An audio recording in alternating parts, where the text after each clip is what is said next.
Well, in those shots, your arm is incredibly flappy. The flesh is all over the place, so I think we should get a lovely close-up of that. What do you That'd be think? awesome. Yeah, let's do that. Oh, man. Oh, my goodness. And the fingers. I love the fingers. All of your fingers roll over. Your whole arm just twists. It's such a good face. It's not a good face. What are you putting a lot of effort into that? You can tell. Have you ever tried a stone face one? Just like, not bothered. Yeah. Yeah, I can't do it. All right, lads, follow me up here. Got your markers made of celery. Celery This markers. is real Slowmo Guys. And this highly scientific board with some feet drawn on it. So we're going to be able to see the speed that we're throwing at by measuring the... Yeah, we'll just be able to see who's faster than who. Okay. All right. Try and get this melon as well, shall we? All right, I'll count you in. I'll do 3, 2, 1, throw. Okay. Ready? 3, 2, 1, throw. Yeah. That was good. 3, 2, 1, throw.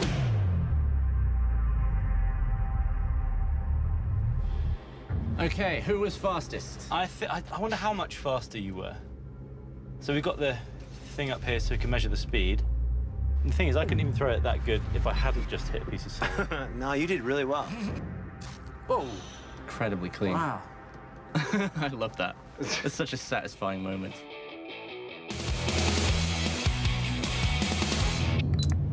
Hello again. We're gonna break stuff. What? A lot of stuff. Maybe even a limb or two. Well, why did it have to be my limb? Unfortunate. It's unfortunate.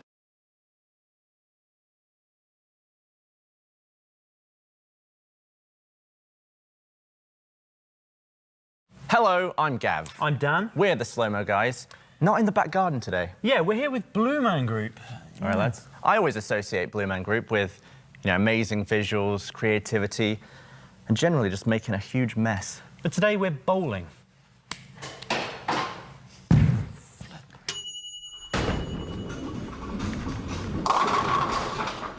So when you have a 16-pound bowling ball suspended from the ceiling, it's very important to have something to catch it with. Well, luckily, Slowmo Guys and Blue Man have got quite a lot in common because our first target is going to be multicoloured jelly. This could take a while to whisk up in this giant butt. Yeah, never mind. Yeah. Never mind. Whoa! Flip! Get it in there. There we go. All right, let's leave him to it. Dan, do the honours. Absolutely.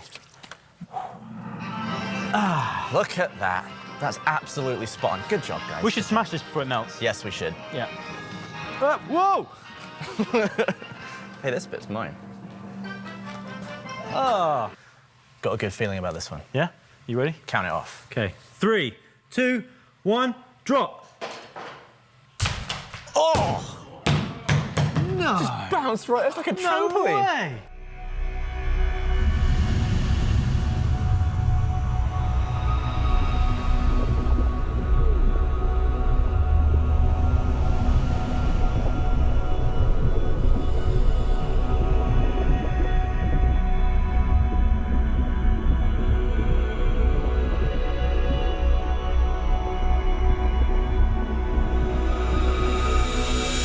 If we sort of combined a bowling ball with a cheese grater somehow, it would separate it into lovely segments, chunks. That'd be even more practical for these guys. That'll be our next collaboration. Yeah.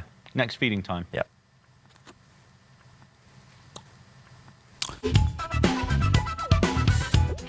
Usually I have to do this on my own. I usually do all the crappy jobs. Gavin says he's sorting the cameras out, but he's probably just, I don't know, sitting there playing games. Yeah. Everything always gets trashed. I spend hours doing this. It's just annoying. You're a really good listener. It's just kind of strange because you don't really have ears. Yeah. This is definitely the most important part of the Slowmo Guys, just the prep and setup and stuff, not the cameras or any of the editing. And that's why she left me. But look at me now. I'm, doing this important work, filling up these sweet bowls. I bet this is what Beyonce does in her weekends with Jay-Z. Another power couple. Yeah. But I've always wondered, are you blue all over, or is it just like, just wondered, just curious.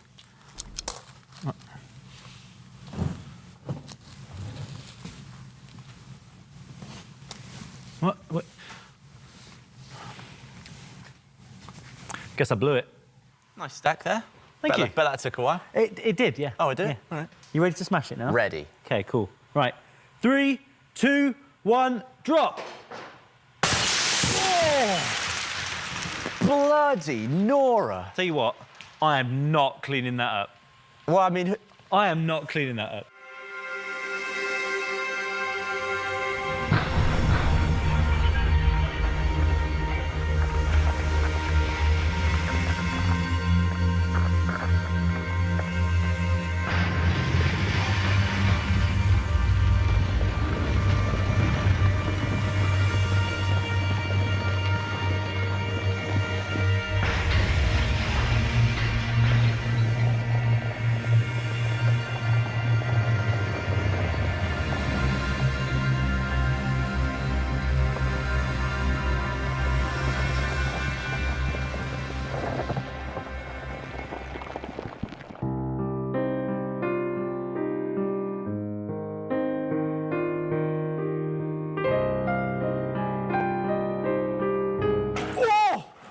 Oh, you know, that is useful.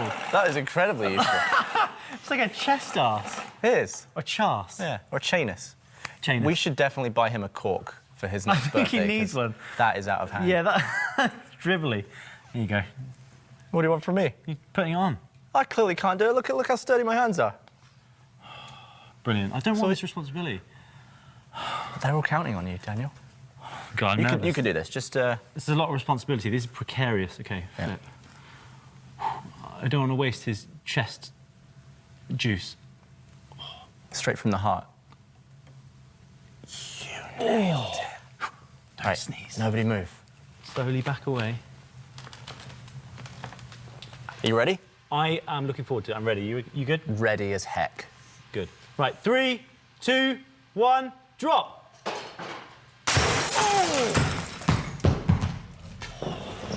That made a mess. Oh. That is a hell of a mess.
Got to say, I love the 3D effect that we've ended up here for this masterpiece.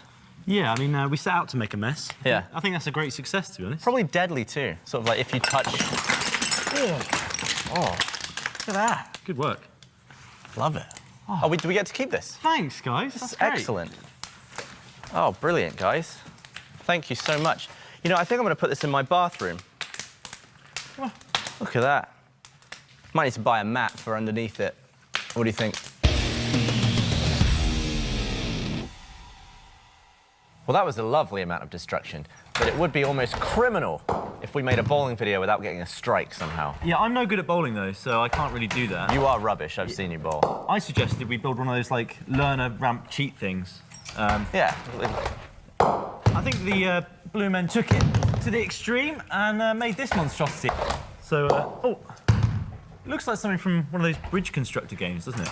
Yeah, it looks like Meccano, but for grown-ups. So we're not just here to make a video with the Blue Men, we also want to find out what they're made of. Yeah, do a little bit of research. Yeah. For instance, did you know there's only ever 3 Blue Men at any one time? Yeah, and when a Blue Man dies, they don't decompose, the head just rolls clean off, and then a new Blue Man is born from an egg. Yeah, I found these 3 heads in a cupboard from around the corner. I think these ones are from the 90s in the Vegas show, actually. Yeah, so let's bowl a ball into the side of the head and see what these ones are made of. All right, placing bets on what's inside this one. What do you think? It could be anything. I don't know. I reckon grape juice. Grape juice. Yeah. OK, are you ready then, yeah? Ready. Right. 3, 2, 1, drop. Oh, what is that? Is that cereal? Lucky Charms.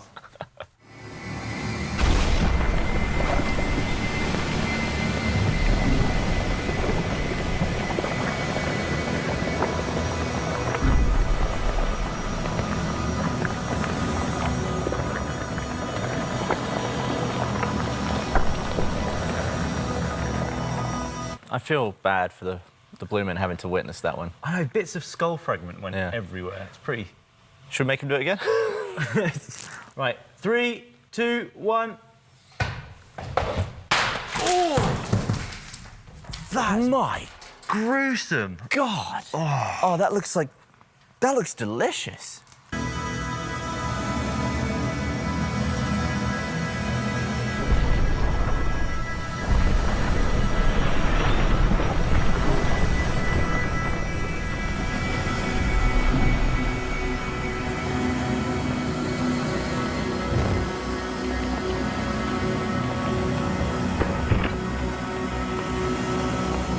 All right, final head. This one's more of like a recreation of when I get hit in the head with a ball. It's Yeah. like a side profile, isn't it? You didn't have a bowling ball, though. No. So it's all right. Yeah. Well, let's see what would have happened if you were hit by a bowling ball. Oh, God. All right, you ready? Yeah, here we go. Okay, 3, 2, 1, go.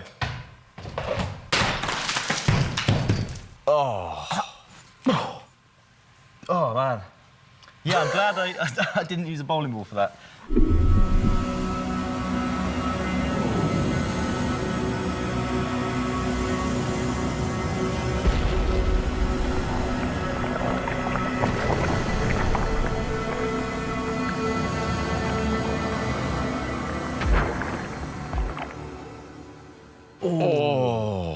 It looks like hunter worms. Hunter worms. Yeah, yeah. Oh, like let golos. Yeah. It's like, it's a little bit JFK, isn't it? If anything, I would say it does go a bit sort of back. Back and to the left. And to the left, yeah. Back and to the left. Yeah, yeah, definitely. Yeah.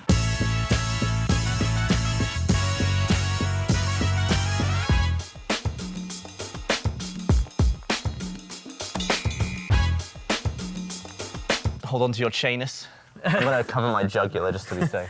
All right. You ready? Yeah, let him know. Yeah, right. 3, 2, 1, go.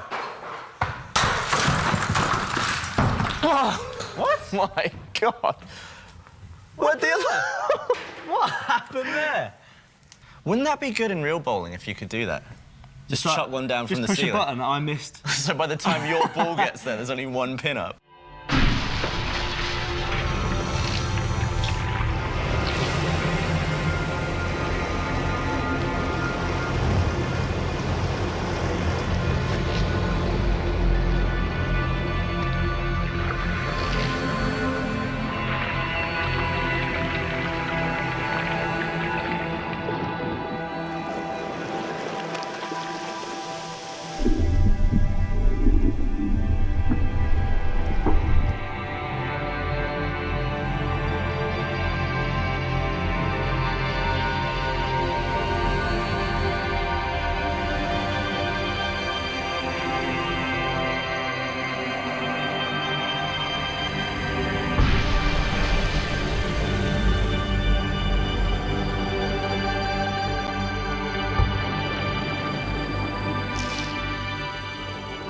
Right in the middle. That is clean. That is clean. I feel like for a split second, this pin, well, this lava lamp was feeling pretty lucky, and Yeah, then it's it just got like- obliterated more than any of the others. Oh, man. There's nothing left of it. Pretty proud of that. I think the Blue Men did a They did a damn good job with that. That's how you treat a spare. Well, I thought that was an excellent video. I even got a nice piece of art to take Getting home. a piece of air. I didn't. Although, didn't get messy or hurt once. About that, I've had a word with the Blue Men, and you might want to strike a pose. That's why they're just about to throw pets.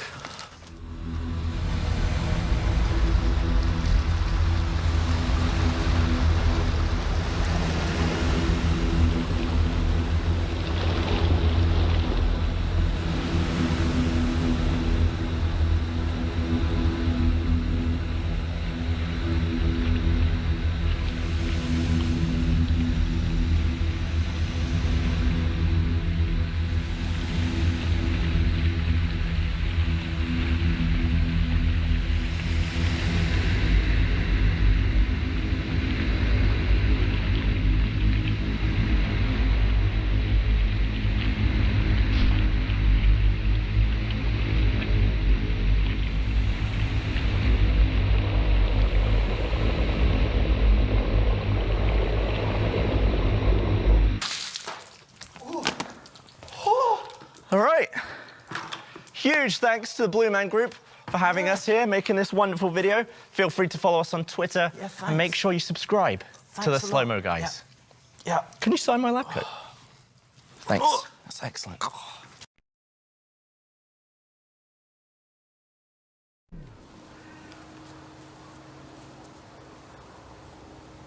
So, as you know, there is a slight drought. Hello there, I'm in terms Gav. of the no We're the golf Slowmo balls have Guys. been made Dan, this one of my year. favourite treats So, it's true. back when I lived in the People UK are was a having to lovely use pack of Maltesers. smaller never used. fruits. Hello. You're going for a red apple today. Yeah, slightly unreliable, but generally a good choice. And 9 iron for no, it's a bit of a pitching wedge. Bit of loft. Wedge. Get a bit of loft from there. Yeah. 100 yards maybe. Yeah. All right. Go for it.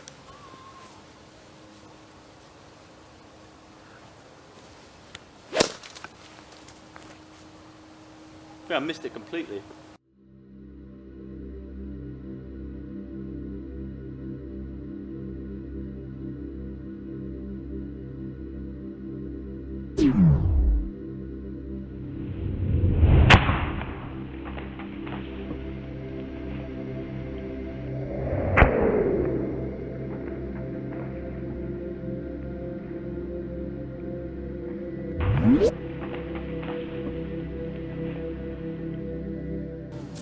Well, you got some good distance on that. Yes. I think you're on the fairway. So let's see if I can match reach the green. Go for a birdie. Yeah? Yeah. Shall I be all ready on this, yeah? Yeah. Ready? Yeah. You're not going to practice. Look at your stance. What? Go on. What's wrong with my stance? Ready? Yeah.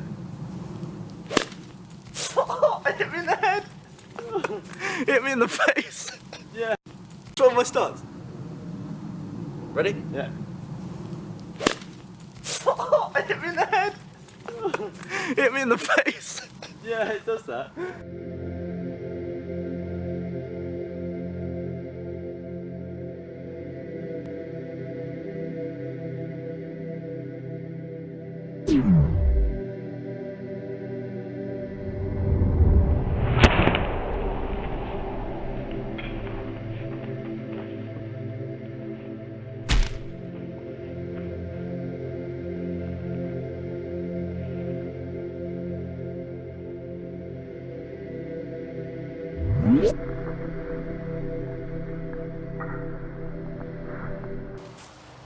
Well, it turns out that golf ball drought I mentioned earlier was actually a lie. I was just full on lying about that. So there's a golf ball, there's a high-speed camera, 5,000 frames. Let's see what it looks like. Do it.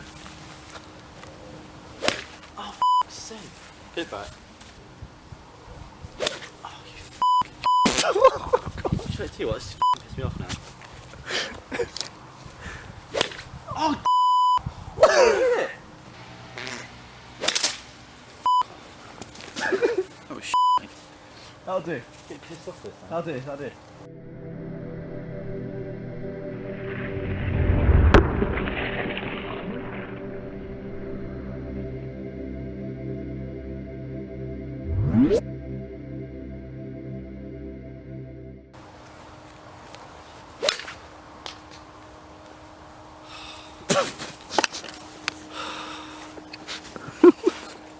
This is the most annoying spot. I never want to play golf, ever.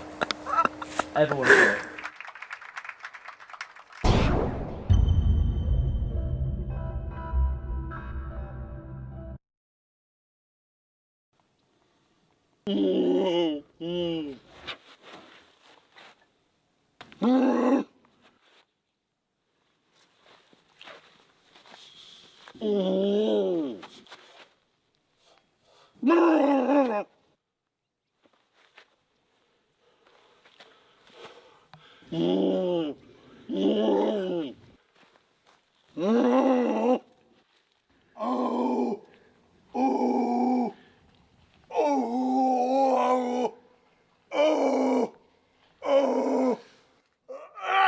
What are you looking at? Get out of here! Who poops with their pants on? Go get! Hey, What's up, everybody? My name is Scott, and you're watching Kentucky Balistics. And today, we're gonna do some bear protection tests. There is a lot of debate out there on what is the best bear protection. Well, today, we are gonna find out. Ballistic Dummy Labs has created me something very special. We have a grizzly bear head today. It is full of green blood, and this thing weighs 75 pounds. It's absolutely massive, and I am very, very excited to put this thing to the test. They told me this is basically the size of a small grizzly. So today we're gonna find out what would be your best protection or worst option when it comes to bears. Okay, well, your first option when it comes to bear protection is to just make yourself really big and make a lot of noise.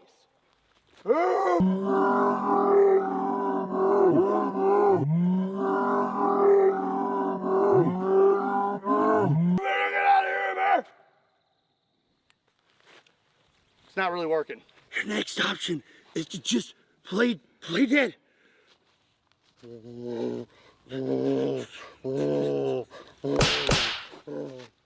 Okay, well, our next option for bears is gonna be bear spray. Now, this is a miniature version, but we're gonna try it out anyways. Here we go. Get out of here, bear!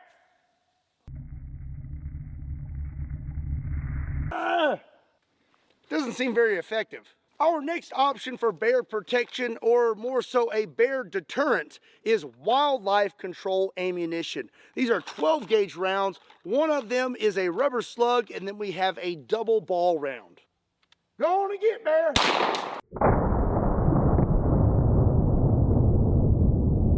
I don't even know if I hit him. All right, rubber slug.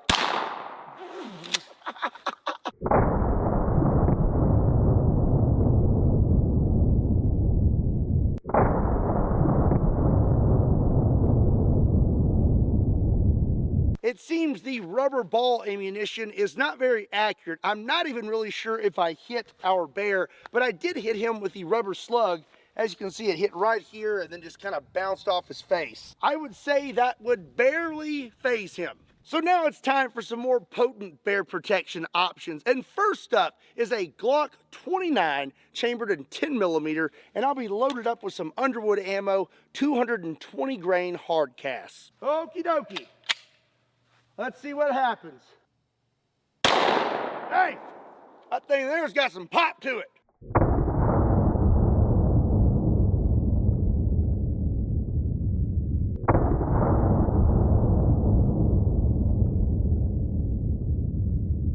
All right, it looks like we hit the bear right in his snout, and it traveled through the skull somewhat. We got some green in there, but I don't see an exit hole. Oh, wait a second. Oh, there's the round right there at the very back. The 10mm was actually quite impressive and penetrated a lot deeper than I thought it would. But this next gun is probably going to penetrate even deeper. This is a Smith & Wesson Combat Magnum, 44 Magnum with a 3-inch barrel, and I have some Underwood ammo, 340 grain, 44 Magnum plus P. All right, here we go. Oh, I think I hit a little high.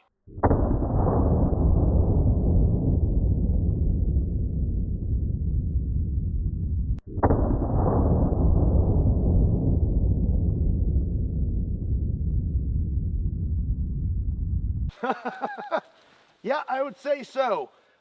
This Combat Magnum seems to be shooting a little high. I was aiming right there, and we hit right here. We skinned the top and busted up the skull pretty good, and then we shot out the back. I'm gonna go ahead and take one more shot with the 44 Magnum and see if I can do any better.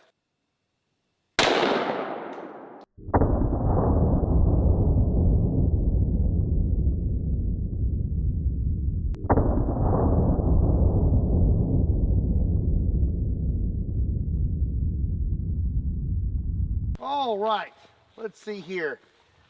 Looks like I hit about right there, and we made it all the way through that time. we have an exit hole right there. So it looks like with a Smith & Wesson Combat Magnum with 340 grain plus P hard cast, it's going to be sending them a little high. I was aiming literally at the bottom of his chin and then hit right there. So up next, I have a Ruger Super Red Hawk Alaskan with a 2.5-inch barrel, and this is chambered in 454 Casull. And the rounds I have are some Underwood ammo, 300 grain jacketed hollow points. Oh, wow.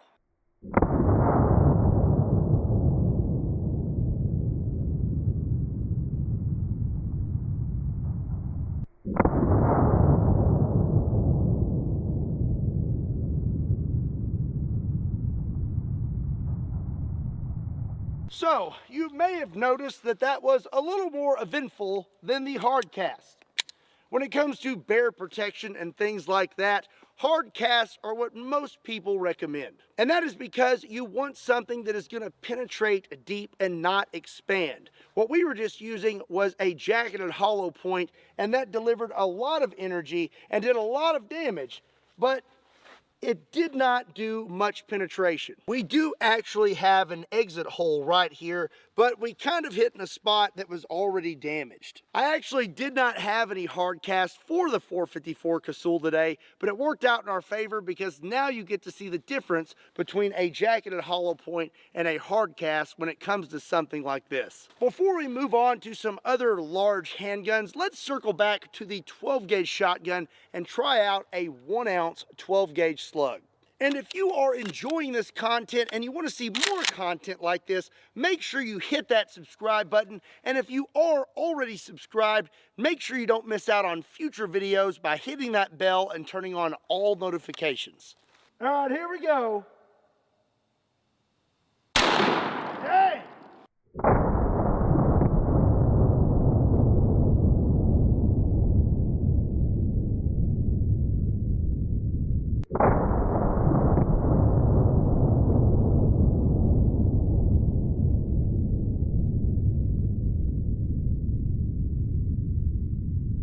Wow, okay. Looks like we hit somewhere in this area here, and I do not see, oh, there it is right there. The slug is right there. That slug did not make it all the way through that bear head, and that thing's already been shot multiple times. So judging from that, I would say you would definitely want more than one round.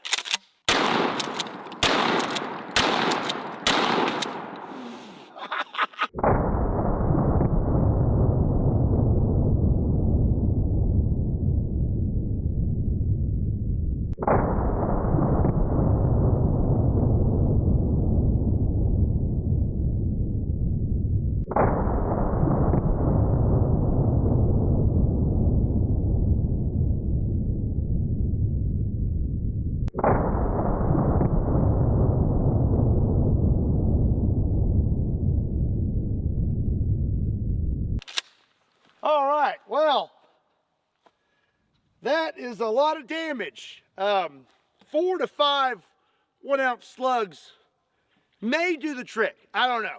You know what's crazy is I'm pretty sure that none of those made it through the back. That ain't even a real bear. A real bear, especially one bigger than that, you're gonna be in trouble if all you got is 12 gauge. Just saying, all right? I know what you're thinking. Scott, how are we supposed to test more guns when you already destroyed the bear head? Well, don't worry, I got you covered. I come prepared. I have another 75-pound grizzly head. So up next, I have a very unique handgun, the Bond Arms Cyclops 4570 Derringer. And if you don't know, a 4570 is originally used in a lever action rifle. This is a 405 grain soft point, and this is gonna be kicking me real hard. Dang.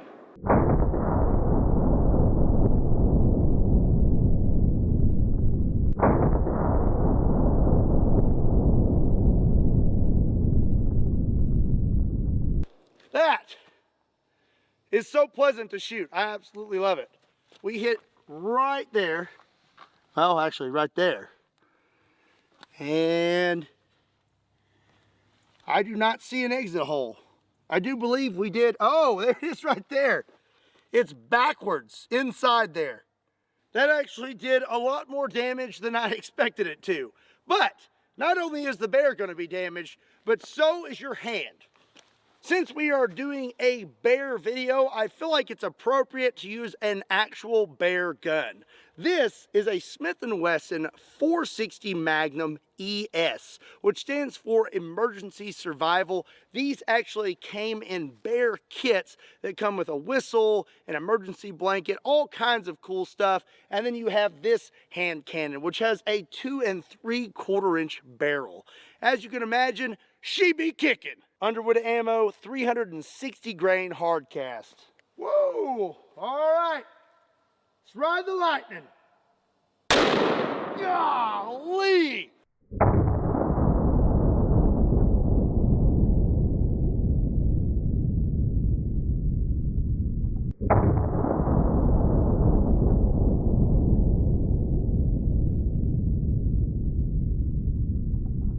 Oh! I hit it right in the mouth. I don't know if Yogi Bear is going to be wanting any more picnic baskets after that one. I don't see an exit hole. Looks like we have a very long wound channel traveling to the very back, but maybe it slipped out the bottom. Nope. I am not seeing an exit hole. Wow, okay, so I hit a little lower that time, more in the snout region, and I think this is a good example of just how tough a bear would actually be. These bones are tough, but not as tough as an actual bear. And that did not make it all the way through this thing, so I don't think it would have made it all the way through a real bear. If I would have hit a little higher, I definitely believe we would have made it all the way through, but this is a great example of why shot placement is key. So not only did Smith & Wesson make an emergency survival bear kit with a 460, they also made one with a 500 Smith & Wesson Magnum. This also has a 2 3/4 inch barrel, and this also be kicking. Underwood ammo, Kentucky Balistics, 600 grain hard cast. Here we go.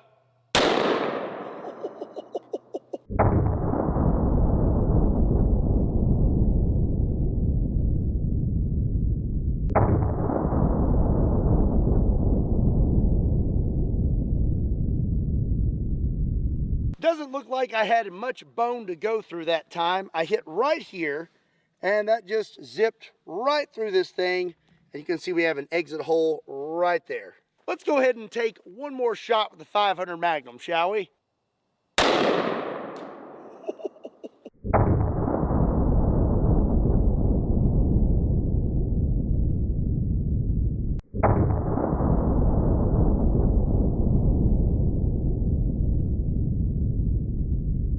Okay, wow, talk about a perfect shot.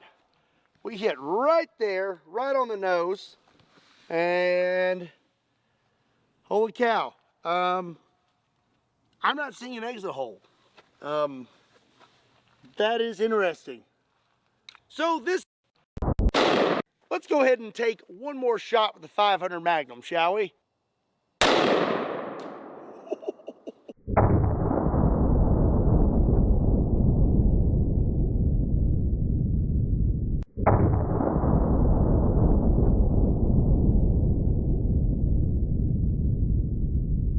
Okay, wow, talk about a perfect shot. We hit right there, right on the nose, and holy cow, I'm not seeing an exit hole. That is interesting. So this seems quite puzzling to me, so I went ahead and reviewed the slow-mo footage, and it seems that the round did pass completely through. It just went through this same exit hole. You can see here we kind of have these two wound channels converge into one. So it looks like that round took the path of least resistance and just shot out the back through the same hole. So this next firearm I'm going to use, I still have some trust issues with. It is a 500 Bushwhacker. This is basically a 500 Magnum on steroids. We have established that a hard cast can definitely penetrate, but now I want to see some energy transfer. This is a 275 grain Barnes hollow point. Oh, there we go. Oh.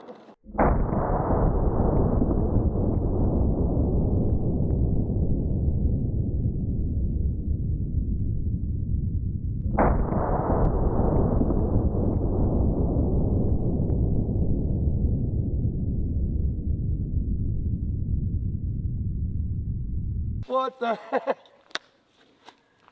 Oh man. All right, we hit right here and then zipped out the side right here. You know what? I think I need to shoot it again. Oh, oh, oh.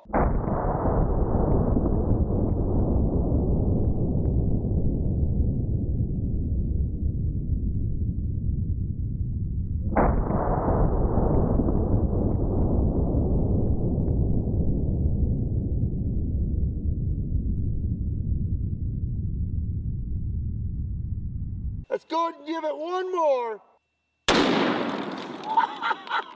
Oh my gosh.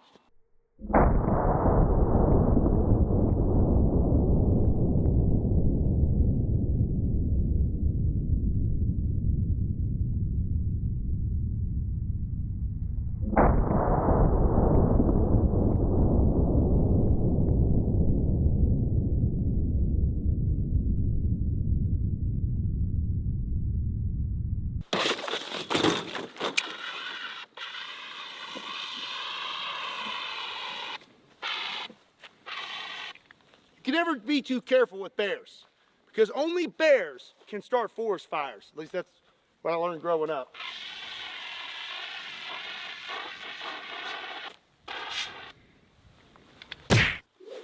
Well, that's going to be it for today's video. I hope you enjoyed it. Let me know what you thought about it in the comment section down below. And while you're at it, be sure and give it a like and make sure you hit that subscribe button. Also,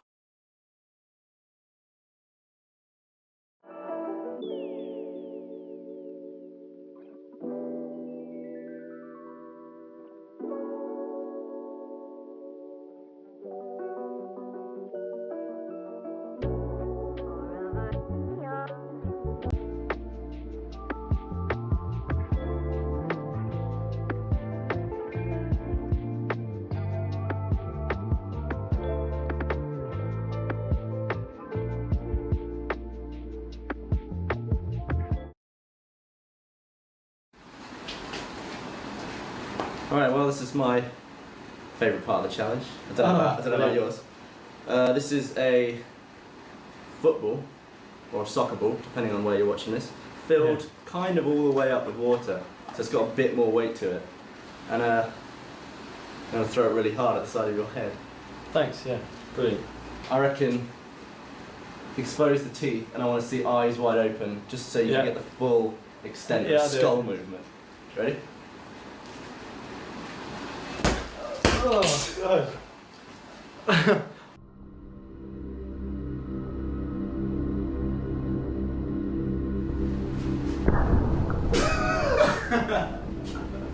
Is that any good or not? Yeah, it's pretty good. It's like one of those Newton's cradle things. The ball just stops dead and then your head carries on at the same speed. That's ridiculous. Look at this. I reckon this should be your Facebook profile picture. That'd be wicked.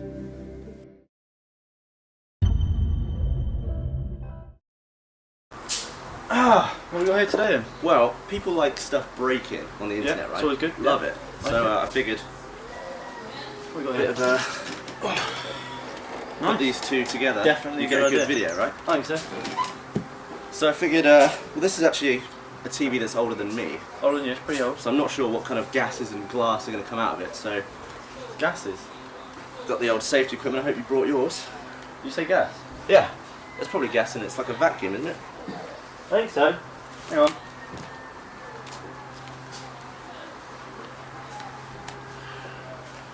Right, so... What? Alright, let's break the TV. Sweet, let's go.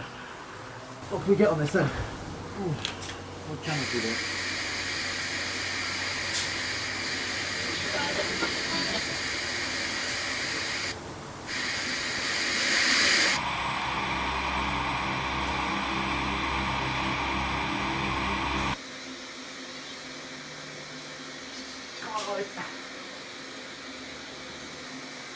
Yeah? Alright, Can we do it? go for it.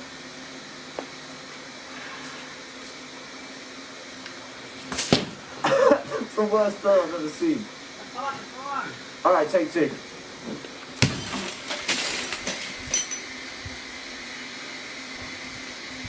Another power. How is it still on? Oh,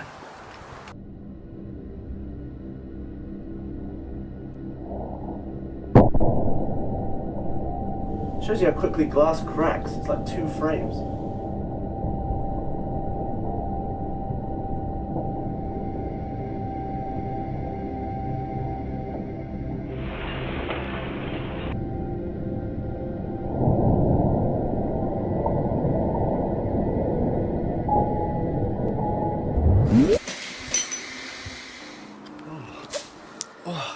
Second time lucky then, yeah? Yeah, that was hard to throw. It's completely off balance.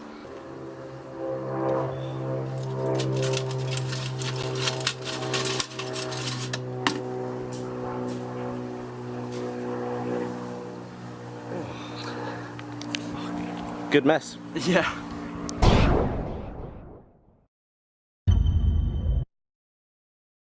I'm Gav. I'm Dan. We're the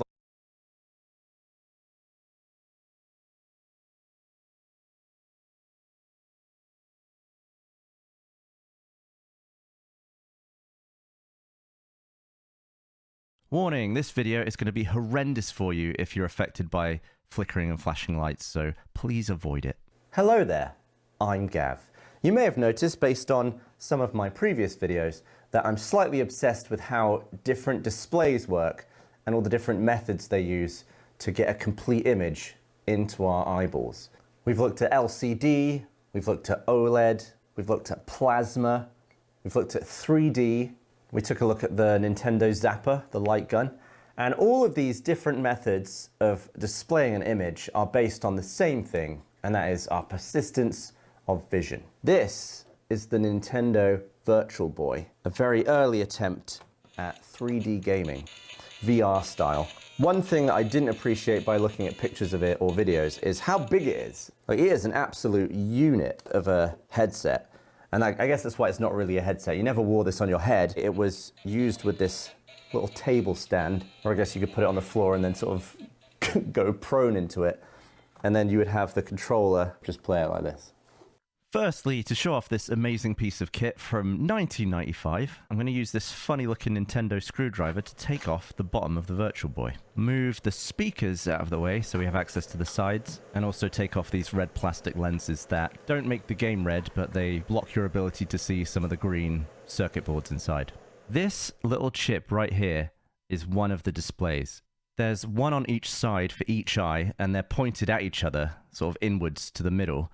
But the light from each display goes through a lens, this bulgy thing here in the middle, and that magnifies the image. And after that, it bounces off this mirror that's kind of at 45 degrees and bounces the magnified image into your eyeball.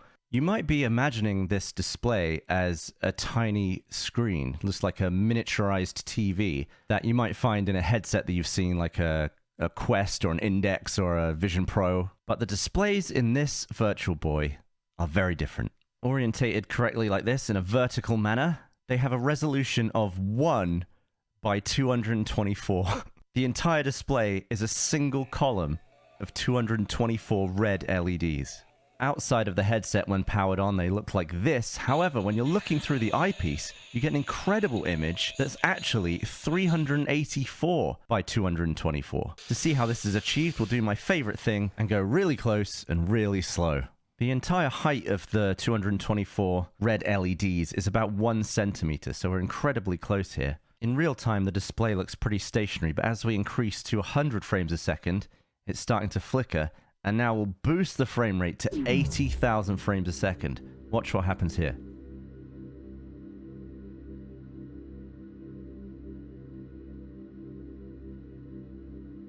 The Virtual Boy just completed an entire frame for one eye, and you may be thinking, that didn't look like anything. Even persistence of vision, I would just end up with this.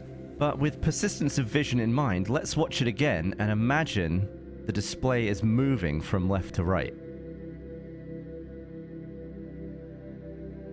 If you've watched my video on how a CRT TV works, it's an extremely similar concept. If you can see in slow-mo, one of your eyes would have just witnessed this. Persistence of vision needs an incredibly fast scattering of light across your eye, and slow-mo actually removes that completely. So now I'm going to overlay two shots together so you can effectively see everything that just happened in slow-mo, as well as the persistence of vision you would have in real time. It does this 50 times per second per eye. You can mimic that movement on a perfectly stationary display just by whipping a camera back and forth. You can see here that as I slow this down, you get to see individual frames of the pinball game. However, without the magnifying lenses, it's incredibly small. Here's the shot of the sliding display making the Virtual Boy logo with the full logo overlaid the whole time. But I am just sliding this footage in the editor. I'm not actually seeing the display move left and right. And it doesn't move at all inside the headset. The part that does all the moving is in fact the mirrors.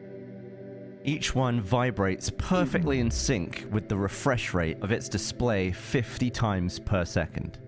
You can see here that the mirrors are slightly out of sync from each other, and I'm not sure if it's because of the processing power of the Virtual Boy, but it actually does one eye at a time. So while one display is drawing each line of each frame, the other display is sat dark. And in that time, the mirror of the dark eye is resetting back to its original position. What is quite interesting is that, similar to a TV, it starts the frame at one end and finishes at the other end, and then resets to do it from the same direction every time, as opposed to go from one end to the other and then hit the next frame on the way back. Every frame starts from the left and ends on the right. This is interesting to me because although both eyes are drawn left to right, the mirrors are actually angled in opposite directions. That means a frame is only drawn on clockwise movement, so left, right, left, right, left, right, and so on. Red LEDs were used in this because I believed for a full color display you would need the inclusion of a blue LED, and that was just not possible in a device of this size in 1995. As with most 3D content, the 3D effect is achieved by showing the same moment in time to both eyes, but showing each eye a slightly different perspective of the same moment. And in real time, your brain isn't fast enough to realize it's not actually seeing through both eyes at the same time. Before, when we were looking at the display not through the mirrors, we were just looking at the Virtual Boy logo, but this is what it looks like in slow-mo as it's drawing out a complete frame, column by column, of the actual pinball game itself. It looks very smooth and fluid, but it's actually not. If we go even slower, 450,000 frames a second, back to the old Virtual Boy logo that we know and love, you'll see that even though there are continuous horizontal lines on what it's drawing, it never leaves any pixel turned on between columns of the frame. Every pixel turns off between each row. So that's 384 individual flashes of this LED strip per frame, of which there are 50 in a second. That gives us 19,200 flashes a second, and then we're multiplying that by 2 because there's a whole other eye. That's 38,400 individual flashes across 2 displays per second. But what if I told you there were actually even more than that? Right now I've got my 10 times magnification microscope lens on the front of the Phantom, which is turned on its side to make the most of the resolution of the sensor, and it's so immensely zoomed in that to focus the camera I'm just pushing slightly on the tripod with my finger to bring it in and out of focus. We're now incredibly close, and you may be able to notice here that at 1,000 frames a second there's varying amounts of brightness across the LED strip, and that makes total sense for showing 3D objects in a game. You need contrast to show different edges, like the underside of the flippers are slightly darker than the top. At lower frame rates like this, it's much easier to see, but when we were up at the, in hundreds of thousands of frames a second, every pixel looked the same brightness to me. So to figure out what's actually happening here, I'm going to reduce the vertical resolution of the camera to 64 pixels, and that will get us to a lovely 875,000 frames a second. And here you can see it. There's a distinct gap between each line of the image, but each line has multiple phases where different areas of the LED turn on or off. This is happening so fast that it's effectively beating the speed of the mirror. We're now at 1.75 million frames a second on the display of the Virtual Boy. I've determined that each column of each frame actually has 3 distinct stages of litness. 1, 2, 3, off. 1, 2, 3, off. So areas that stay lit between those 3 phases will show up brighter because it's effectively just stacking brightness by being lit longer. And I think that if you include the off state, there are 4 different levels of brightness that a pixel can be on this display. Let me tell you, when I started filming this video, I didn't expect I would have to take the Phantom so fast to see something. But you often never know until you start filming. And I think we were seeing this effect in the 450,000 frames a second clip in the area just under the Virtual Boy box, which is in shadow, and you can see that the dots under there aren't lit as long as the dots out of shadow. But once again, this is happening so fast that it doesn't cause the brighter areas to appear wider to your eye. I've got to say, I do find this tech really impressive, especially for its time. Because the game is basically being fired directly into your eyeballs, and there's no backlight like an OLED, it actually looks like a very crisp, pretty high-res image when you're playing it. And I just love that marriage of incredibly precise electronics and also the mechanical element. And the way the image whips across your eyes with the mirror is something we've actually done in reverse on this channel, where we used it to film a very fast-moving subject instead of display one. Overall, it's sad it failed. It's a very interesting piece of kit, and they do now command the price of something quite rare, so I think my best option now is just to get more games for it. Speaking of cool displays, at the end of 2025, I took a high-speed camera to somewhere I've always wanted to take it, the middle of Times Square. As you may know, due to the grid being alternating current, most lights that we're looking at with our eyes are actually turning on and off extremely quickly. There's so many types of different advertising screens and billboards from different decades. I thought it was fascinating to see what they're all actually doing in slow-mo. Almost everything is flashing on and off with different panels flickering at different times. The corner of this building was actually entirely turning off for a fraction of a second. This one up here looked normal to the eye, but in slow-mo, none of the panels were on at the same time. They were kind of working in shifts. And we were also able to see this absolute madness. To commemorate the launch of our Patreon in the previous video, Patreon very kindly put us up on a billboard in Times Square, which was very surreal to be filming a billboard that's showing slow motion footage that I've filmed in slow-mo. Way too meta. Thank you so much to everyone who's already signed up, especially those whose names you see on the screen now. If you would like to see what it's all about, feel free to go to the address on that billboard over there.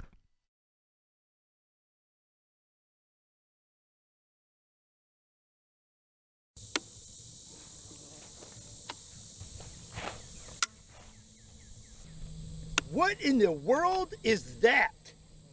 Oh, this is my 20mm anti-tank rifle. Looks pretty old.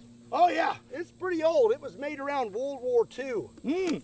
Yeah, seems like a great idea.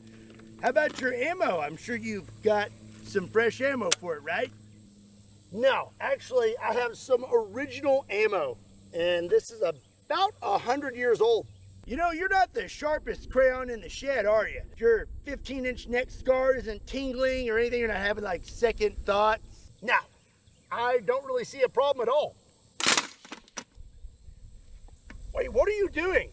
I'm calling an ambulance just in advance. Hello, I need an ambulance sent to my location. Scooter, right? I don't need an ambulance. No, I don't need to know where to dig. I think you called 811. No, I need an ambulance. What? What's up, everybody? My name is Scott and you're watching Kentucky Ballistics, and I'm super excited about today's video because today I get to feed my big bore addiction. I am dedicated to bringing you the biggest guns in the world, and today I have one of the largest guns I have ever seen in my entire life. I present to you the Solarthurn 20mm anti-tank rifle.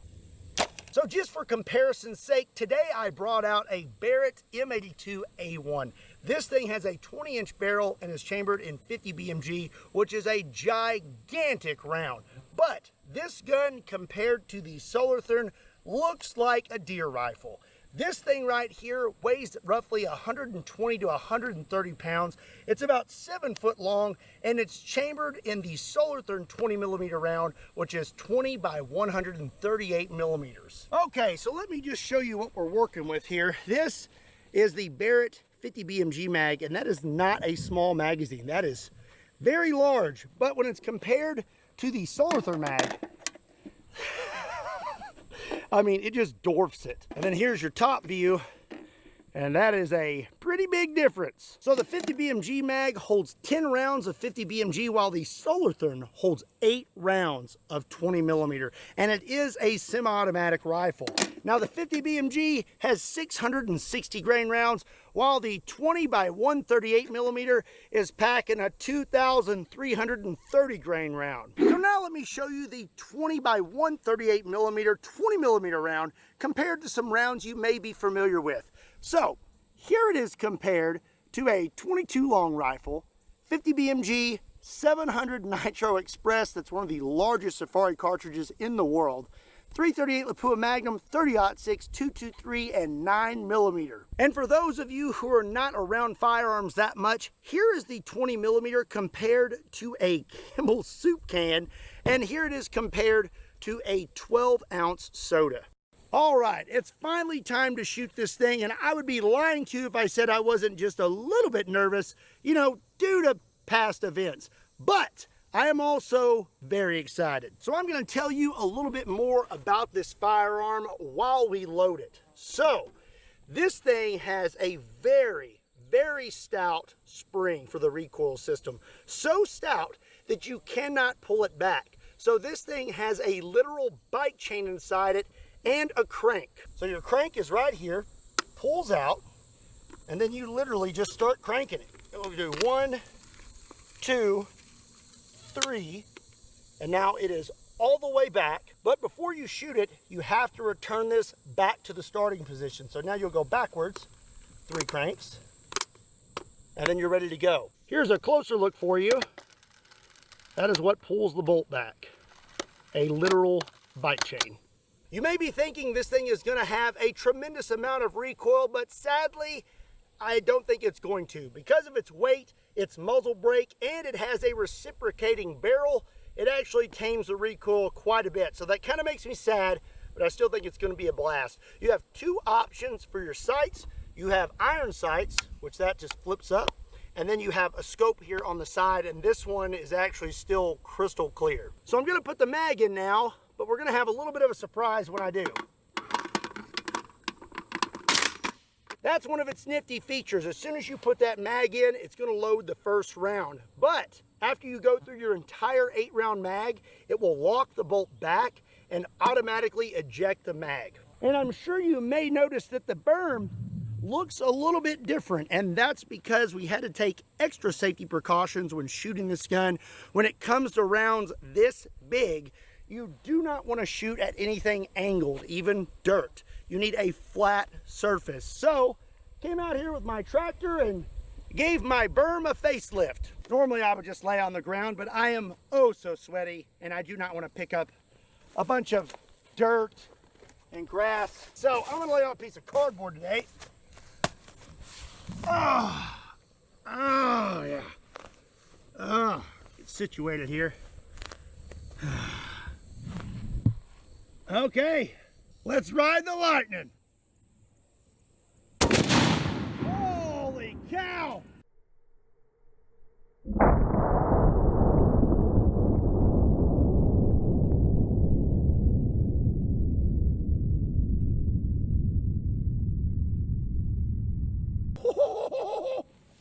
Oh my gosh. Dude. Okay, it ejected the mag. That is stinking awesome. I totally just fell in love. Something I failed to mention about the Solartherm, you'll notice here this trigger is absolutely huge. It's actually a 2-finger trigger. Not 1 finger, 2, and it is very stout and takes a very long time to pull it back. So that means you better have some flinch control because you have to keep those sights lined up for quite a while. All right, ignore this hole. That may have been when we were making sure the gun was safe. Just take a look at this hole. Spray painted a big circle here. I was aiming about here. We hit right there, and I have to tell you, that looks pretty deep. That's a big old hole. I mean, get my whole arm in there. So this gun is pretty old, and from what I understand, it has not been fired much, and ammo is not exactly easy to find. So I want to know if these rounds are good enough to actually get this thing to cycle. So I have 3 rounds, and we're going to take another whack at it. Just going to watch my fingers. You definitely don't want them anywhere near that bolt when it closes.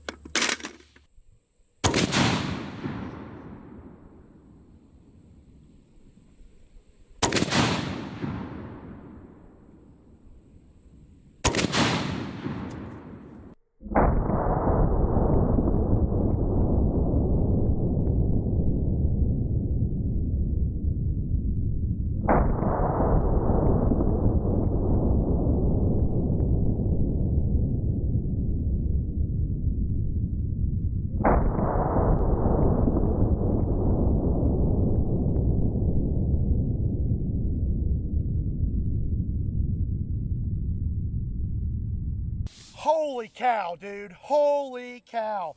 Ejected the mag. Look at the ground right here where this bipod is digging into the ground. Look at this side over here. Just eating the dirt. But sadly, she not be kicking. Okay, I think I have established that the gun will function 100%. I am tired of shooting dirt. Let's just take a few shots at a few targets and see what kind of energy transfer we get out of this 20 millimeter.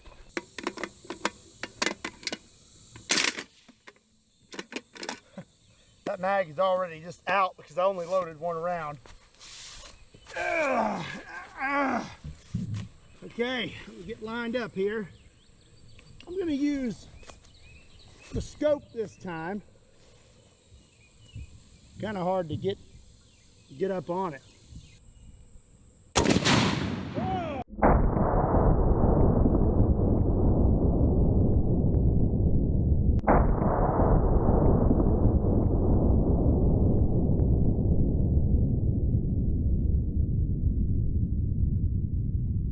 Honestly, I'm surprised I hit that. Shooting 1 5-gallon water jug definitely was not enough, but we still put one heck of a whopping on that thing. Okay, I hit here and blew out the side. So I'm thinking I'm hitting a little to the left. Actually, I was wrong. Looked at the slow-mo footage. Turns out I hit to the right. So this time I'm gonna aim a little bit to the left, and I'm gonna be shooting at a 4-inch cinder block, which honestly, that's literally like a piece of paper to this 20 mil. Let's see if we can actually hit this thing. Holy cow.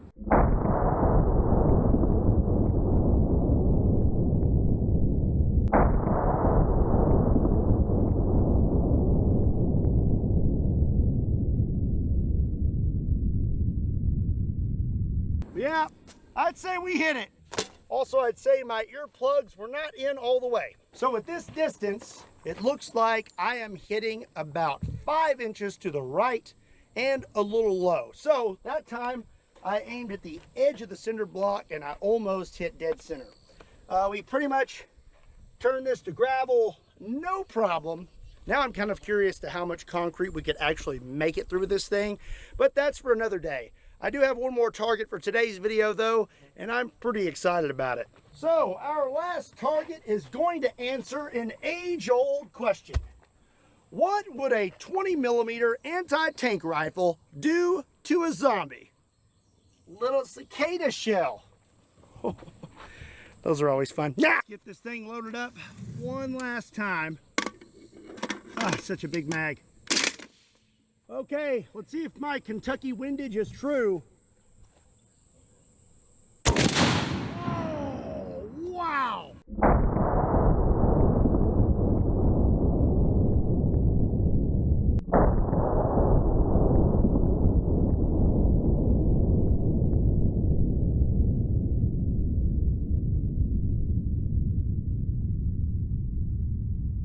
Okie dokie. I'd say I hit it. So I was aiming very high and to the left. I was almost aiming above his head to the left, and we still managed to hit the cheekbone on this side. So I know that my consistency with these rounds is a little bit off, but still, we did a lot of damage. We painted this berm, and I feel like we're about to open up a portal to another dimension from all these rounds of 20 mil hitting my berm.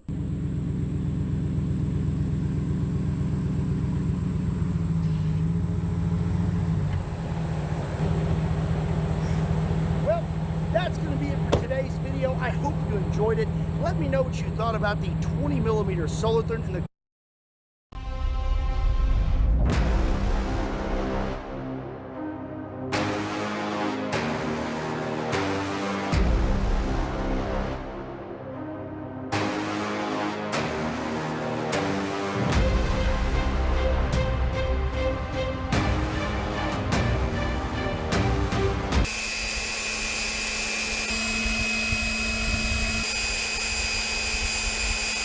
What are you doing to my gun?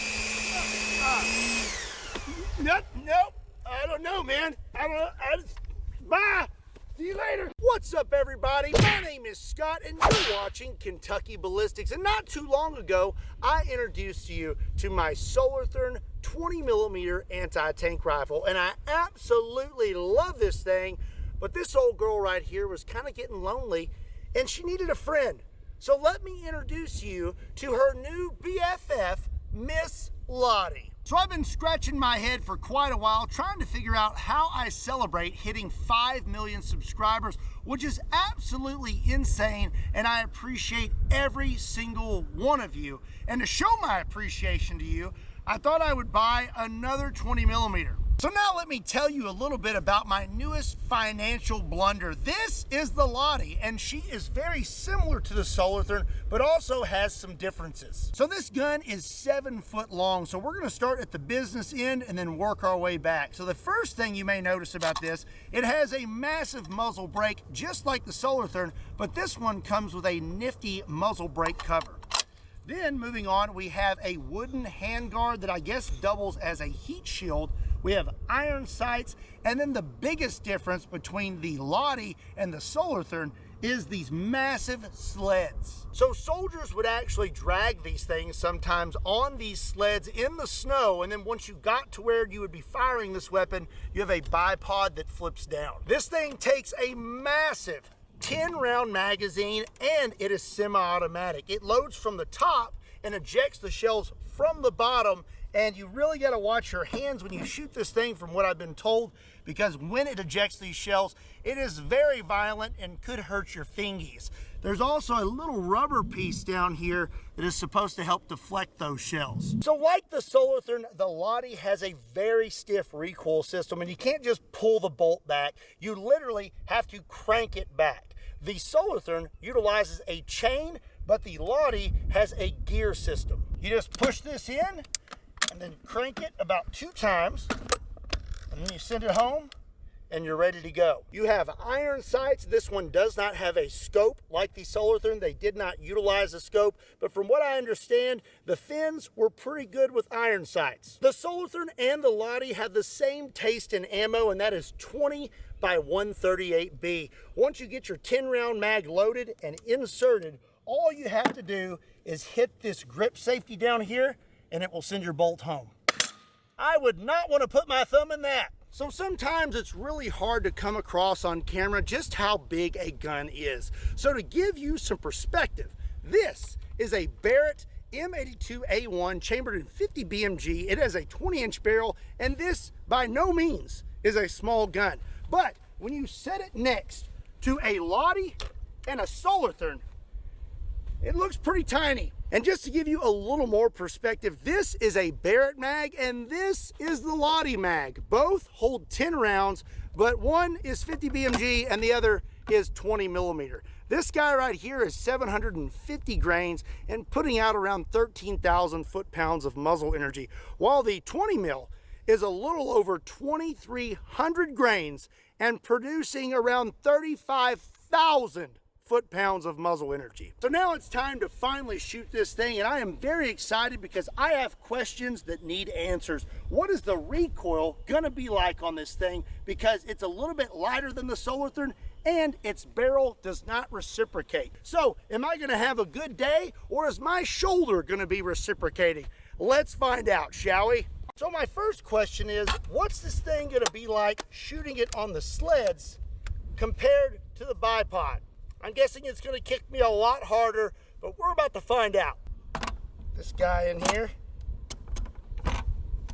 almost made a big mistake, and that is always remember to remove your muzzle brake cover. I would have been big sad. It is a little muddy out today, so I'm gonna lay on this table.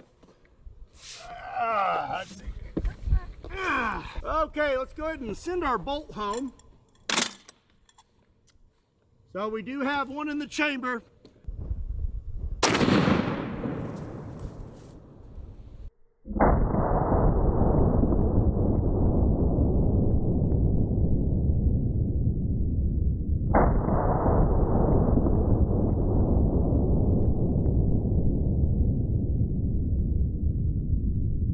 First of all, shooting it off the sleds wasn't so bad.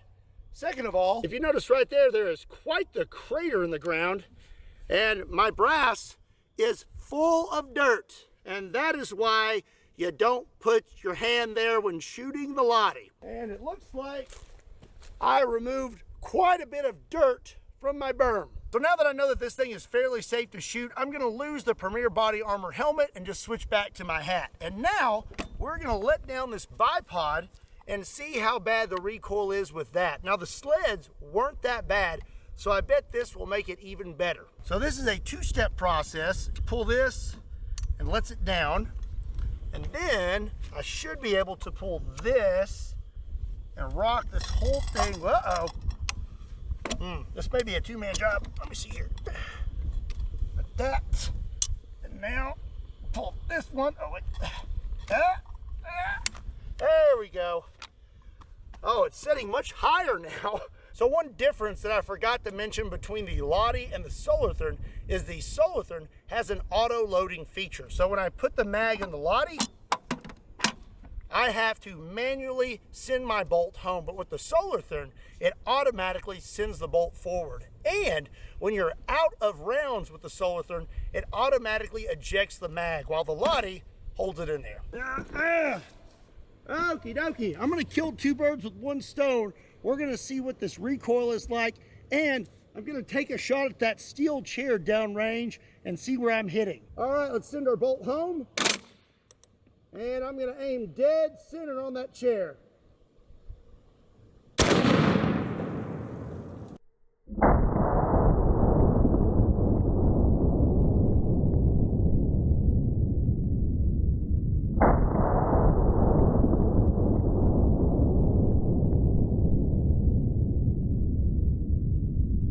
Okay, I'm gonna say that the bipod is definitely better than the sleds. I barely even felt that. She not be kicking. The iron sights on the Lottie are offset to the left. I was aiming dead center, and as you can see, I hit about 4 inches to the right, which makes sense. So if I want to hit something with this thing, I need to be aiming about 4 inches to the left. So now we know that the Lottie will fire at least one shot at a time, and we know that the bipod helps with recoil better than the sleds. But this is a semi-automatic 20mm anti-tank gun, and it holds 10 rounds. So can we get multiple shots without the gun malfunctioning? So up next, I'm gonna take 3 shots and see if we can get all 3 to go off without the gun getting a jam. And at the same time, we're gonna perform an experiment. According to the Slowmo, the muzzle blast on this thing is pretty wicked. So I wanna know what would happen if you were a little too close to that muzzle. Okay. I would not wanna be him right now. All right, first shot, here we go.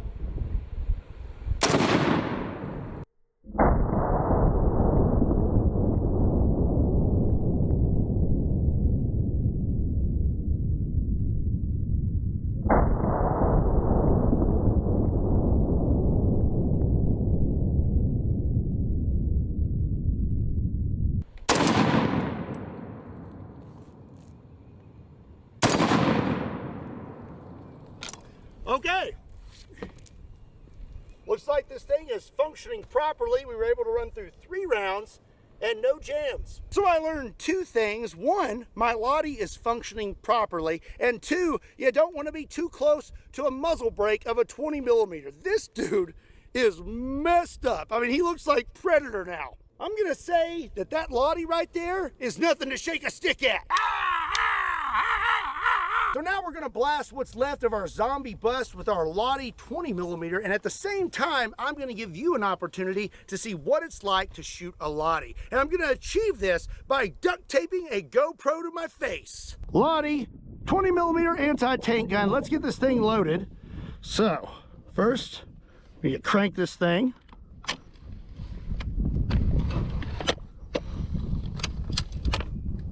Okay, now we'll put our mag in there. Big old behemoth. All right, we're all set. All right, let's send this bolt home. Okay. Now, let's see if I can hit this thing.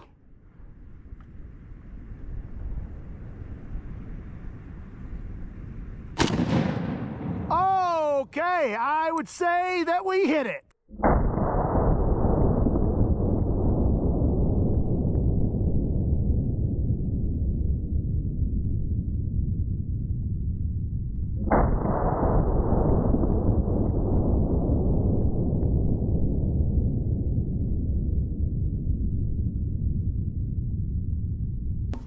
Oh! Ah! Ow! That brass is hot! Well, you may not believe this, but trying to hit a zombie bust at only 50 yards away with an anti-tank rifle with iron sights when your sights are offset to the left is actually a little more difficult than you would think. So I'm surprised that I even hit this thing. I managed to hit it in the cheek, but it still detonated the entire zombie bust. Well, I had a lot of fun shooting my Lottie today. What did you think about it? And which one do you like better, the Lottie or the Solarthurn? Let me know in the comment section down below. Also, be sure to check me out. Ba-boom! Ba-boom! Ba-boom! What is that? It's a 20 millimeter sniper rifle. Another one? How many 20 mils do you have now? I don't know, I lost count. Do you think maybe you're just a little bit paranoid? There's nothing to worry about.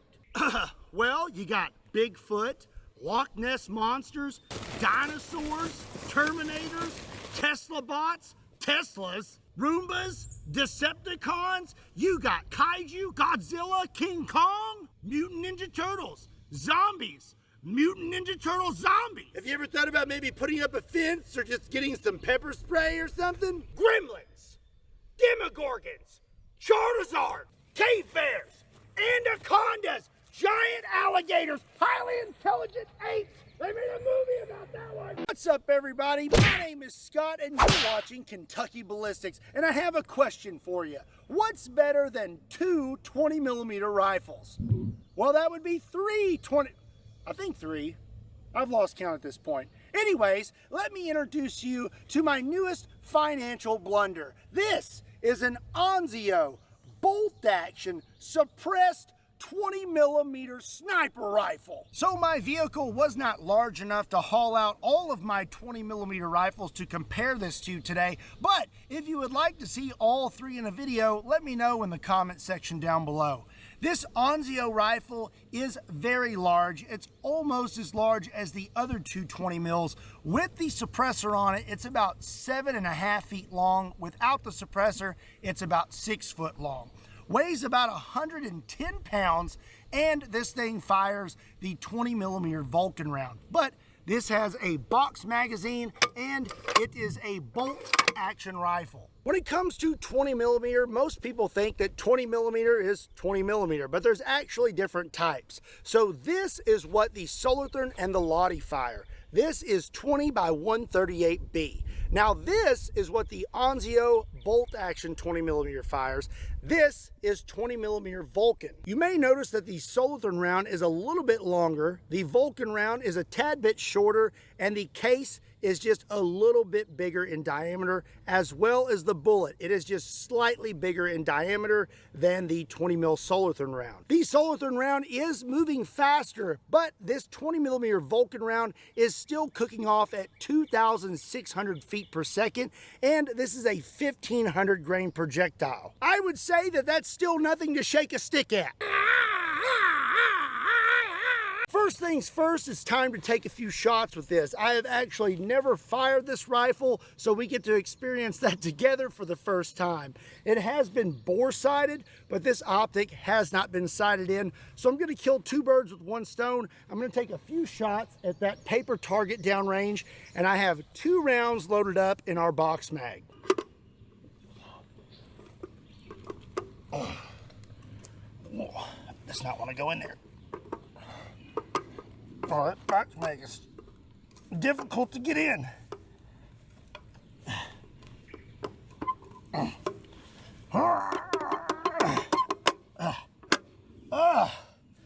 Well, fun fact, that box mag only holds 2 rounds, and the amount of effort it takes to get it in there, that's probably all you're gonna get is 2 rounds. I don't know if you're gonna get that out of there. Okay, let's see if it chambers around. Oh, it does, for sure. All right, here we go.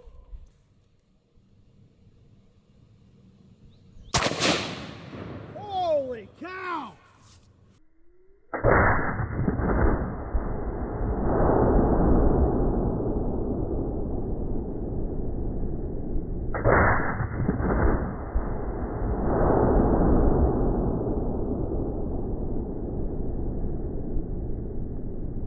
Let's have a look at our target. First of all, look at that. It put a huge crater in that dirt wall. Now let's see how good our bore sight is. All right, I was aiming here and we hit right there. So I'm going to adjust just a little bit, try and get us about right there. It just seems like our windage is off, but elevation seems good. That is a big hole. I can get my whole thumb in there. So after reviewing the slow-mo footage, I could see that there is an insane muzzle blast coming out of that suppressor. It does suppress it some and gives it a unique sound, but still kind of loud. Now I made some adjustments on my scope, and we're gonna take a second shot. We're ready to go. Here we go.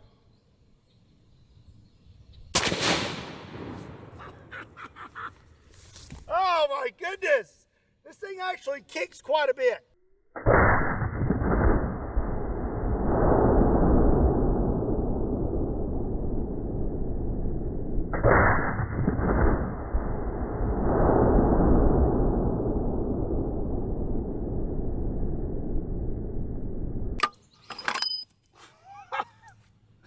That is ridiculous. Let's go check out our target. Okie dokie. Okay, it looks like we need to go left just a little more, but this is all the paper I'm going to shoot today. Let's move on to a more exciting target.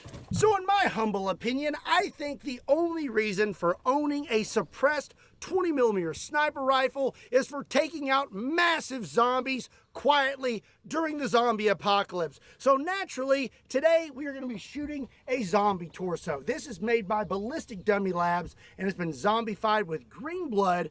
Let's go ahead and take a shot at the upper section and see how we do. Okie dokie. Let's find out if my adjustments were true. Here we go. Oh!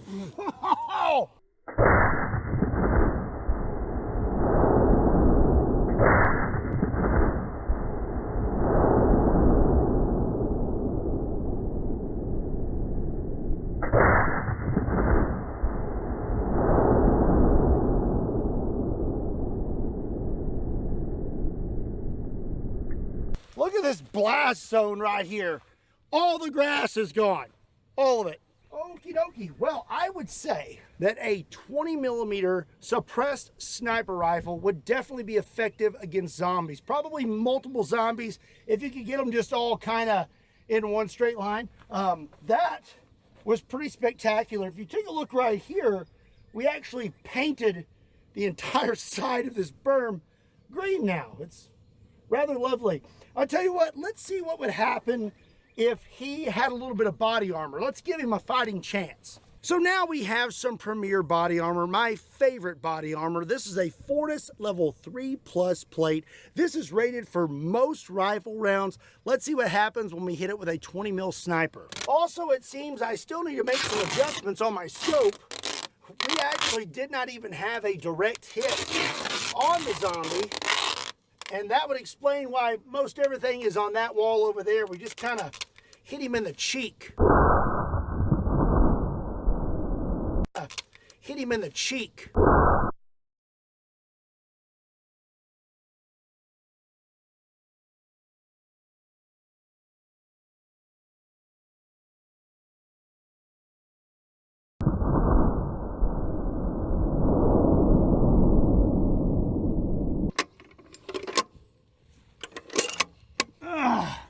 If you are as excited about this shot as I am, be sure and hit that subscribe button.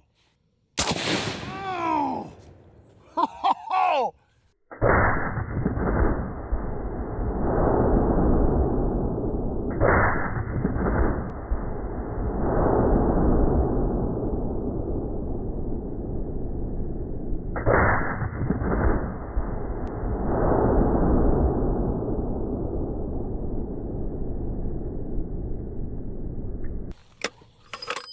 Let's go check that out. Woo, yikes. Yeah, I'm gonna say that body armor really isn't gonna help the zombie much. Oh.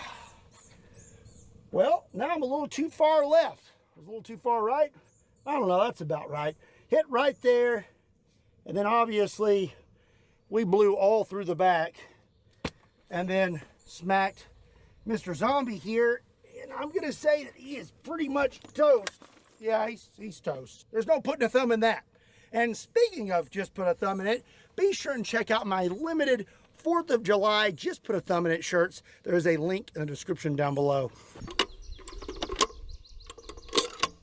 Okay, we still have a lot of zombie left. I say we hit him one more time. Here we go.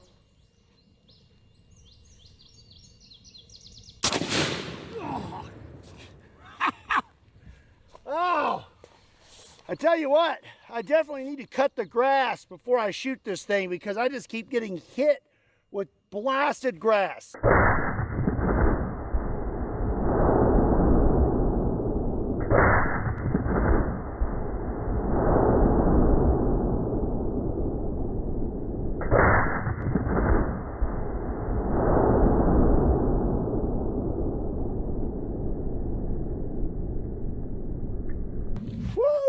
That is quite a mess.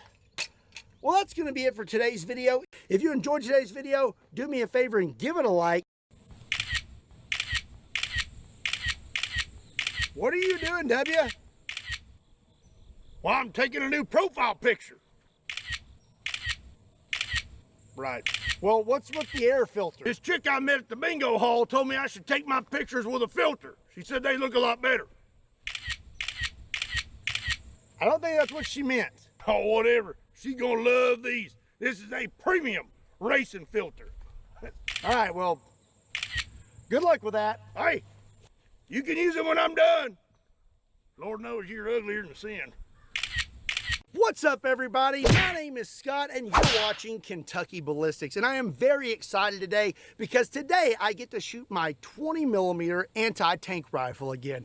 It was just about a month ago that I first introduced this rifle, and I asked you, what would you like to see me shoot with it first? Well, we got lots of answers: zombie torsos, body armor, a tank. Well, today we're going to go with the first two. I have a Ballistic Dummy Lab zombie torso, but today we're going to see if we can protect him a little bit. I have him loaded up with some Premier body armor.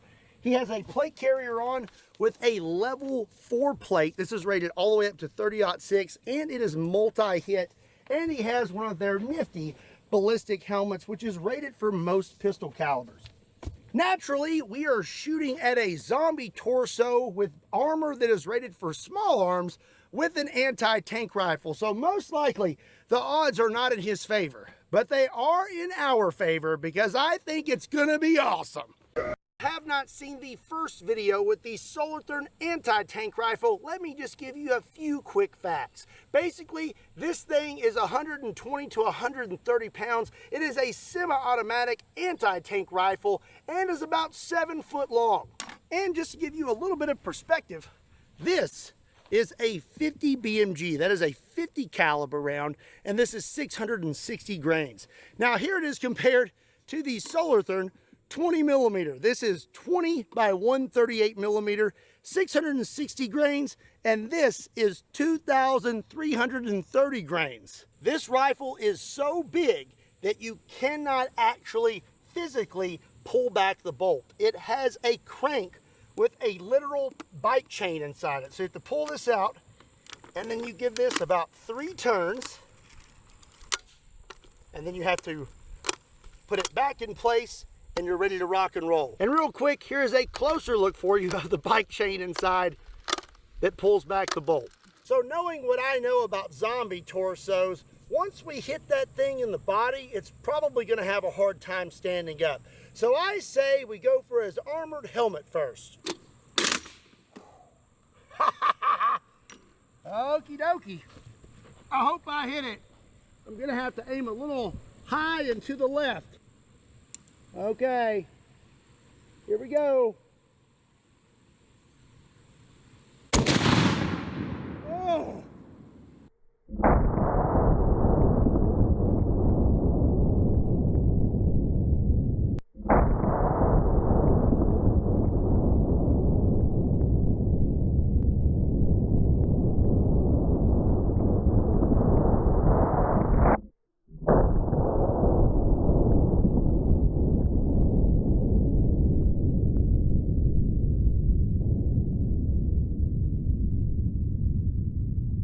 Well, the way that helmet's sitting. Oh, yeah. I think we hit the helmet. Jeez. Okay. Oh, he's got Premier body armor in his face now. Looks like, oh, let me unsnap this here. Yikes. Yep. Get right there. And I believe, yeah, it looks like we hit the helmet. Went through the helmet, unfortunately passed through Mr. Zombie here, went through the back of Mr. Zombie, and also clipped this and went through the back of the helmet. Ah, yeah, that is not good. That, oh dear. Yes, not much left of his face after getting smacked with a 20 mil. Oh. Okay, well, I'm gonna say that a ballistic helmet, against small arms, probably okay. But a 20mm anti-tank rifle, probably not the best defense. But what about body armor? Some level 4 body armor. There's only one way to find out. Alrighty then. All right. Get lined up on this. Holy cow. I think I hit him.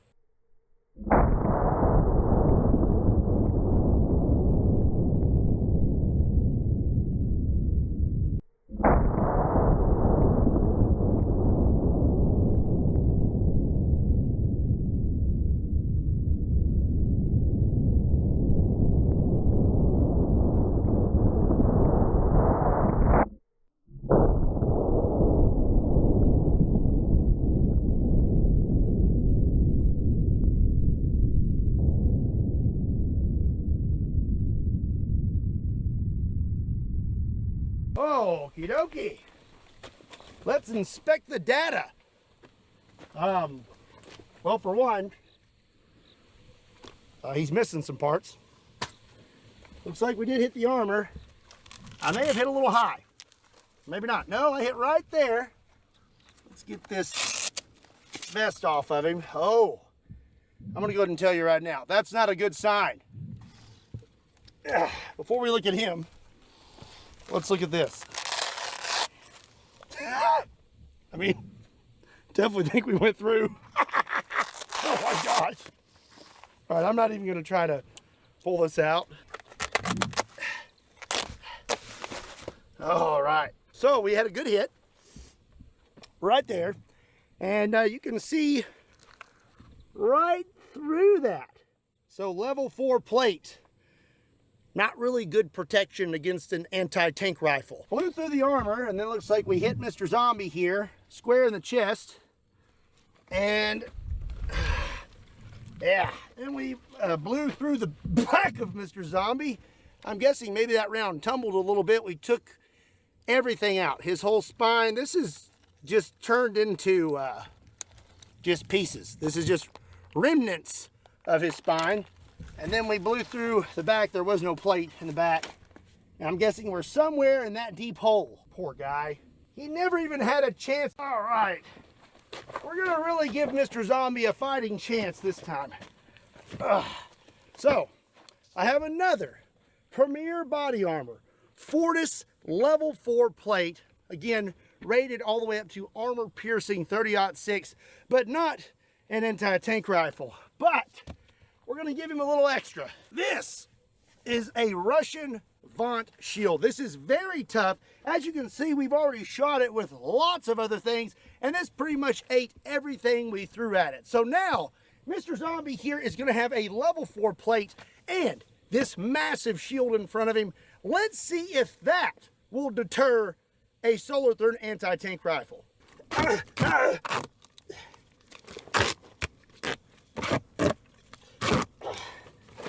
Okay.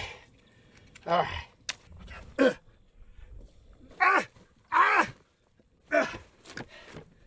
All right. Put that in front of him. And, oh, that's perfect. The shield's actually helping hold him up. He got it sitting on his forehead. Up there's the center. So yeah, right there's the armor. I need like a marker or something. Let's see here. Let's use some green dirt maybe.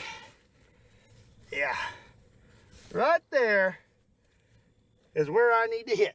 So I know what you're thinking the entire time you're watching this video. Man, I would really like to know what it's like to shoot that thing. Well, now you're gonna have that opportunity because I got a GoPro duct taped to my face. I know they make mounts for these, but ammo for this Solar Therm is expensive.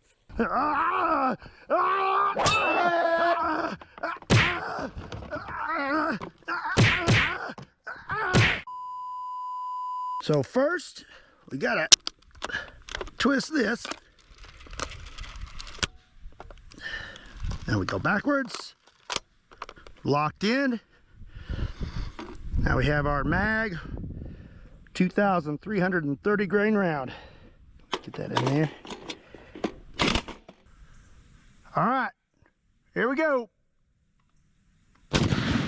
Oh, wow.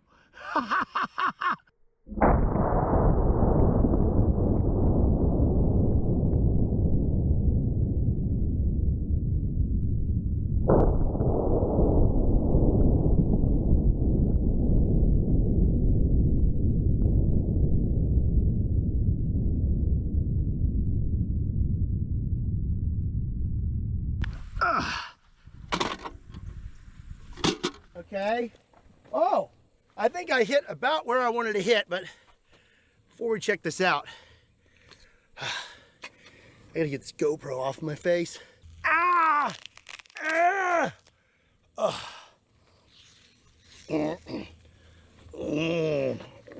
Oh. It definitely smells like destroyed armor over here. We hit right here on the Vaunt shield. Flip that over there. Oh, this rifle is insane. It's almost like it was made to take out giant pieces of artillery or something. Blew through the back of that shield. Oh. Hit the level 4 plate. Blew another hole clean through that. I mean, clean. And then Mr. Zombie, you know, he was holding together okay, but now he's just kind of, I mean, he ain't doing so good. He probably needs to go see a chiropractor. Oh, well, that was pretty awesome. And if you also thought it was awesome and you want to see more awesome content, make sure you're subscribed to Kentucky Ballistics and hit that bell for notifications.